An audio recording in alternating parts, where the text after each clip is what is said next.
Hi Russell, you're right. So what's the mood been like this week after that sort of great victory? 3 in a row for you guys now, 3 wins in a row, and everyone else stumbling into the top 3.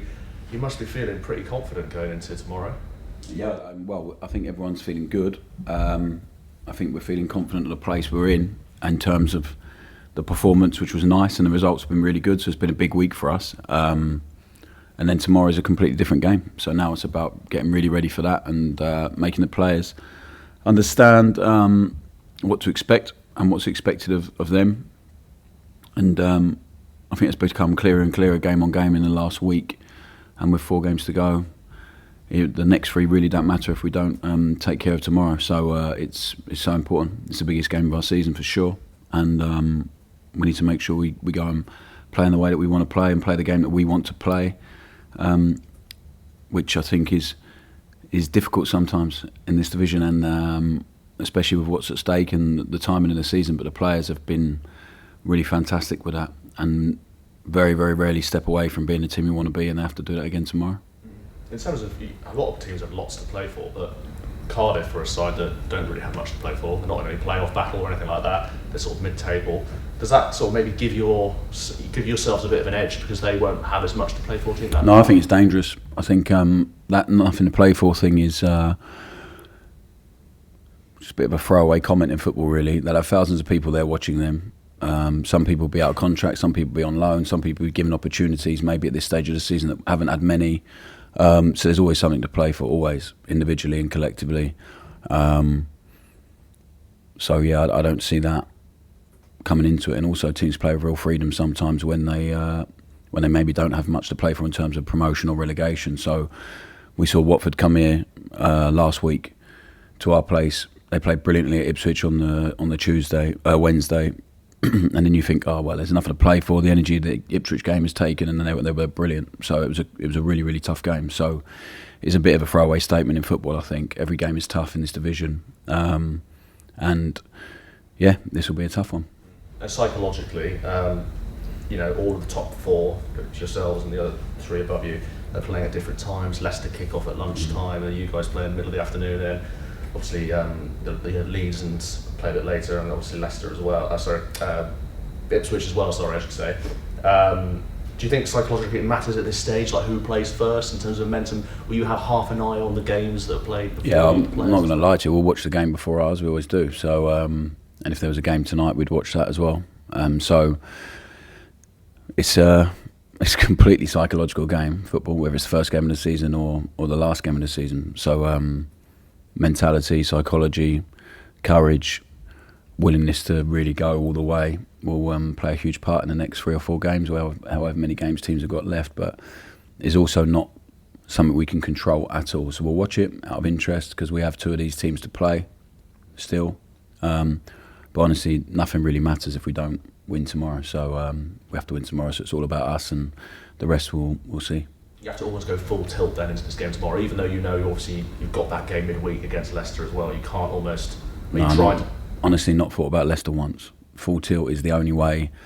We have to go in every game to play the way we want to play. If we go in sort of with any eyes on the next game or any concerns about maybe the games beyond that, it's ridiculous. So and honestly, the way we play, the way we ask the players to play, there's no choice but to be full tilt and all in. So yeah, that will be the same again tomorrow. And just last one from me, slightly different topic. FA Cup replays have been scrapped. Just want to get your thoughts on that, Russell. Well, someone who come through non-league football is, I don't think any of the club. Well, we haven't been consulted about it. The hierarchy here, and so I'm pretty sure the Premier League clubs would have been consulted on it. So I'm disappointed for. The FA Cup is such a beautiful competition and such a different competition, and players, when they come from abroad, they know the FA Cup. They've watched the FA Cup finals. FA Cup final day was such a big day when you were a kid growing up, and at the end of the season, then the cup final would be there. And so then for a club to not get the chance to go and earn some extra money and have their day, and even this year you look at was it Maidstone at Ipswich and games like that. There's games that everyone remembers. So yeah, I understand it if they're looking at players' welfare and the fixture schedule and all this stuff. So there's that side of it. It makes sense from a fixture and looking after players and all that stuff. But yeah, I'm not sure I like it. I'm just not sure the competition needed changing very much. Get rid of extra time and all that stuff, yeah, but the chance for the underdog to have another day and a brilliant day and a memory and a special occasion is taken away. And ultimately, the one thing that football does do in everyone's lives that enjoys and supports the club and enjoys the game is creates memories for everyone and creates opportunities for people. And we've just taken another one away. So I'm not sure that's a wholly good thing for the game. And I'm not sure the intention behind it will be to protect players from one more game in a season. So, yeah, but it is what it is. And we have to get on with it. As I said, we weren't consulted one bit. If we were, I would have definitely given my opinion, as you know. So, yeah, it's a shame. For someone who come through the lower leagues and non-league football, it's a real shame for those clubs further down the pyramid. We saw when the Super League thing was announced, football really came together and really turned their backs on it and said this is not the right thing to do. Do you feel like this announcement now we might get a similar response from football? We're already starting to see it just from... I'm not sure it's the same thing. I don't know who's been consulted on this one. The Super League thing was just crazy, even the way it was announced. But yeah, the fans won and football won at that point. I'm not sure about this one. I don't know how you could go about it. I don't know, who made that final decision. But I think it would have been a sensible thing to ask every single club that is including that competition what they feel and what they think. I'm pretty sure, and I might be wrong, the 20 clubs in the Premier League would have been asked. But honestly, British football, English football can't. What makes it special is the pyramid and how many people have an opportunity to play professionally and the structure behind the Premier League and the Championship. You look at all the players that have ended up playing for England recently, they've come through lower league academies, and it's really special and unique. It makes English football really special and unique. So to keep thinking you can forget about the guys right at the very bottom and just not worry about them, not concern yourself about them, is really naive and short term, I think, and also not fair. So it goes with the TV money, goes with the FA Cup, goes with competitions, goes with player development, all that stuff. You have to be really, really careful if you just want to then focus on preserving and protecting yourself and your money at the very top of that chain, because things can change very, very quickly in football. Russell, thank you. Well, we're on non-club matters for a moment. You're a man of Brighton who drives past Portsmouth every day on your way to Southampton. And you must be impressed with what John Messino's done in his first job as a young manager yourself, who's had to go into a first job and so on. I know he's got a big club in that league, but not easy to do what he's done. I messaged John yesterday. We go back a long way. We played for the England Colleges team under 18, so 20 odd years ago now. Really good guy, really intelligent. So this is about John, not about Portsmouth, just to stress to our fans. So, and I texted him yesterday to say he's making the management look easy and putting the rest of us to shame. But him and Andy Cullum, the chief exec at Portsmouth, a guy who gave me a massive opportunity at MK Dons, I have a lot of time and respect for, and a really good person. I messaged him as well. So for them personally, for Andy to take the punt on John as well, and on me initially, I'm pleased the young British manager's getting an opportunity again, and I'm pleased for John personally because he's a good person, and I'm really pleased for Andy because he's a really good person. So it doesn't mean I'm really pleased that Portsmouth Football Club have got promoted, but I also think it's only a good thing for football down on the south coast, and so yeah, for them two to do what they've done in the way they've done it is really great achievement. So congratulations to them, and now it's our job to make sure we experience our own success in a couple of weeks' time. On more serious matters, how's Gavin? So Gavin had an operation yesterday, so it was as bad as we feared. So he's going to be out for around 9 to 10 months. He ruptured his Achilles. So I spoke to Gavin last night. He's got all his family over from Ireland, and they're here to support him and the medical team here, and how quickly we managed to get everything done and the operation done. Really fantastic. Spoke to him before the operation, and he wasn't in a good place, which you can imagine and expect after hearing such bad news, but already last night, way more positive. It might have been the anaesthetic, bless him, but yeah, so we'll rally round. He'll be in on Monday to come and see the guys, and he wants to be at the game Tuesday because this is Gavin, so, but we'll also have to assess that. And our biggest thing with Gav will be to try and slow him down and make sure he's doing things at the right pace, because he'll just want to attack everything and hit it head on. So We are really devastated for Gav. He's a brilliant young man, as I've told you so many times before. But he will get through it, and he'll be stronger for it. And he's already a seriously strong young man and resilient young man. And it's now obviously him being out gives other people opportunity. But the guys in the dressing room will certainly rally round. I know they would have already, and we look forward to seeing him on Monday. It's a reminder, isn't it, of how fickle sporting careers can be, because everyone moans about, players are paid this, all that sort of stuff, but actually it is not a certainty that your career goes as long as you want. So for him, having played so much football at a really young age, to have that, it's going to, I don't know how he reacts to that, because it's just been one direction so far. Yeah, and it is fickle and it is fragile, and also, like I said to the guys so many times, it's just never linear. It's never, you can't have it all your own way. I don't know anyone that has the start of their career and it just goes upwards and upwards. Maybe Messi and Ronaldo is probably about it. And even then they'll have disappointment and setbacks to deal with. So Gavin has had a huge setback, a huge disappointment in his life and in his career now, right now. And there will be some really dark and lonely moments during this next 9-10 months, because when you dream of doing something and you do it every day and then that's taken away and you don't expect that, it's really difficult to deal with. But we will support him and as I said, we will get around him. But we also have to accept there are going to be moments where he feels that. But honestly, how you deal with the disappointment will define everything you do. And I've got no doubt and that goes for like in life and in football, how you deal with disappointment and tough moments really define you, I think, as a person and as a player. And I've got no doubt he will come out of it the other side stronger. And also it'll give him a chance to work on stuff that he hasn't been able to since he's 18. He's been playing first team football since then, which for a goalkeeper is incredible. So I've got no doubt about Gavin and his future. It's just a little delay and a pause in his career, and then when he gets back, he'll pick up where he left off, and I expect come back even better. And for Macca, he must wonder what all the fuss is about, and play for 8 months. Come on, clean sheet, standing there leaning against the post, lovely. He looked really bothered, didn't he? Yeah, I think. So it was a really tough decision. And my brother actually sent me something yesterday about someone put online about if I was Joe Lumley, I'd put in a transfer request right now, which is ridiculous. I don't know who wrote that. So me and Joe had a really in-depth chat on Wednesday, and I didn't expect him to be happy about the decision.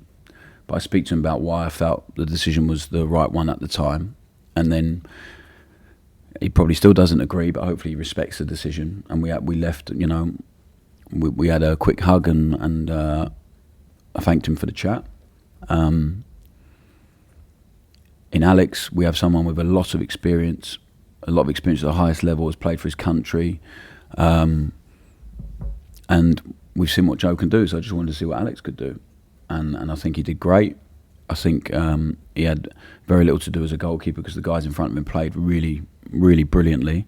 But what he did have to do, he done really well. And with a calm assurance, which he has, he's just so relaxed as a person, Alex, nothing seems to faze him. And I think at this stage of the season, that's really important. So now it's a big decision to make for tomorrow, as it is with a few other players in the team. And we'll wait and see what happens from here on in. Thank you. Just on last question on away games. You've got 3 in the last 4. One thing that's not been talked about is that you have lost less away games in the Championship than any other side, and yet we don't always talk about your team being tough. And I think when you have a good away record, you have to have mental toughness and resilience and stick to the plan under pressure. And I don't think it's being talked about that much, but it's a great record. Yeah, I think our team is hard to play against. There's not been too many games this season where I feel like I did at Blackburn, where there wasn't enough intensity in running, but then there was enough desire to defend our box and all that stuff. So I think that's testament to the players, is their courage to go and play football and be the team we want to be. We don't change our approach away from home. We have a fantastic away following that are travelling huge numbers and are so vocal. They've been brilliant. But the challenge for us is to always be the team we want to be, to always try and dominate the game as much as we possibly can. And the players, honestly, I have nothing but gratitude for them for doing it. And they have to do it again. They have to do it again tomorrow. And it will be a different test. I don't know what the atmosphere will be like. I don't think I'm very well liked in those parts, so maybe that adds to the atmosphere a little bit, I don't know. but the players will turn up, try and take the ball, want the ball, play and run for each other, and that's all I can ever ask. And if they do that, I really believe it will be enough. And if we don't do that, then it's always the moments we have difficulty in. So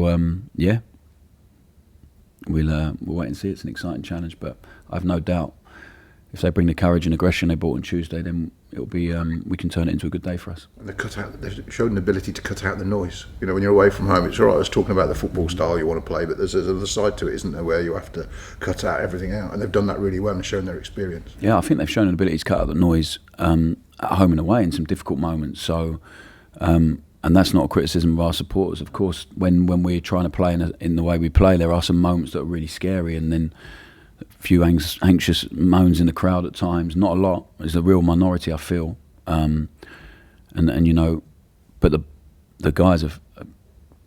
I think when you work on something so much and you really believe in it, and then at the first sign of a scary moment to then change the whole plan is really crazy. So they stick to it, and they stick to it brilliantly. Is why we win the game at Watford, I think, because actually in the last 15 minutes we played more football than we had all game, and we built up better than we had all game. So it wasn't a case of really changing the plan, and then it ends up in us getting a free kick in a corner because we ended up pinning them back quite a lot. So yeah, and away from home, I think it's about managing the temperature of the game and the crowd. When the crowd feels that their team's starting to have a chance with us on the ball, the lads then have to have run really brilliant action to then sort of take that away from the crowd again, and that takes a lot of courage. And yeah, I love watching our team play wherever we are, and when they do it away from home, when there's a big noise of the crowd, and then you can hear that noise turn down and the temperature of the stadium just change with one action of real bravery or real intensity, then